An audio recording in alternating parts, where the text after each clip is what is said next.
गर्मियों के दिनों में शाम का वक्त था। यासर ने माँ से कहा, मैं दोस्तों के साथ फिल्म देखने जा रहा हूँ, मेरे लिए खाना रख देना, आकर खा लूँगा। और हाँ, मेरा बिस्तर सहन में लगा देना। फिल्म देखने के बाद यासर और इसके दोस्तों ने होटल में खाना खा लिया। जब वापस घर आया तो सब सोए थे, मगर इसका बिस्तर कहीं नहीं था। वो माँ के पास आया जो गहरी नींद में सोई हुई थी और कहा, माँ, मेरा बिस्तर कहाँ लगाया है? माँ ने नींद भरी आवाज में कहा, बावर्ची खाने में। यासर समझ गया कि माँ खाने का कह रही है। इसने जरा जोर से फिर पूछा, नहीं माँ, मैं कहाँ सोऊं? माँ ने नींद भरी आवाज में जवाब दिया, छोटी वाली देगची में।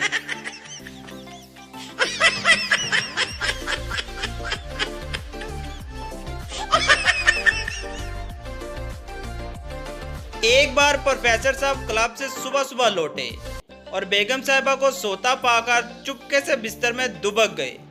कुछ देर बाद बेगम साहिबा बेदार हुई और प्रोफेसर साहब को सोता देखकर अखबार लाने के लिए बाहर गई।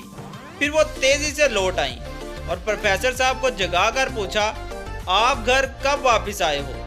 प्रोफेसर साहब ने नींद से बोझल आंखों से इन्हें देखा और बोले, ज्यादा देर से नहीं।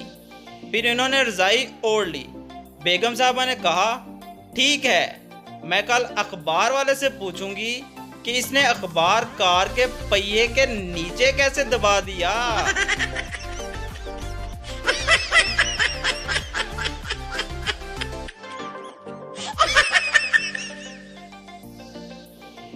दो दोस्त एक बिल्डिंग की 10वीं मंजिल पर रहते थे। एक दिन वो घर आए तो मालूम हुआ कि बिजली गई हुई है, लिहाजा लिफ्ट बंद थी। सीढ़ियों के जरिए 10वीं मंजिल तक जाने के ख्याल से ही दोनों परेशान हो गए, मगर मरते क्या ना करते। दोनों ने फैसला किया कि सीढ़ी के जरिए बातें करते चलेंगे। एक ने कहा, मैं तुम्हें मज़ाहिया किस्सा सुनाता हूँ, तुम मुझे कोई अफसोसनाक वाकया सुनाना। मज़ाहिया किस्सा सुनते वो 8वीं मंजिल पर पहुँच गए तो पहला दोस्त बोला, अब तुम्हारी बारी है, कोई अफसोसनाक वाकया सुनाओ। दूसरा बोला, अगर मैं तुम्हें अफसोसनाक वाकया सुनाया तो तुम रोने लगोगे। पहले ने कहा, नहीं, मैं नहीं रोऊंगा। दूसरा बोला, तो फिर सुनो, घर की चाबी नीचे गाड़ी में रह गई है।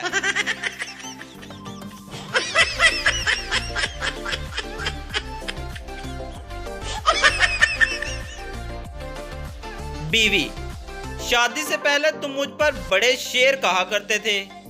हस्बैंड, अब वक्त बदल गया है।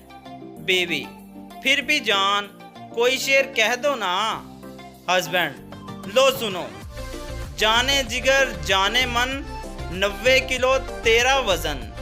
जाने जिगर जाने मन, 90 किलो तेरा वजन, जो तू गिर जाए मुझ पर, मर जाऊंगा मैं सनम।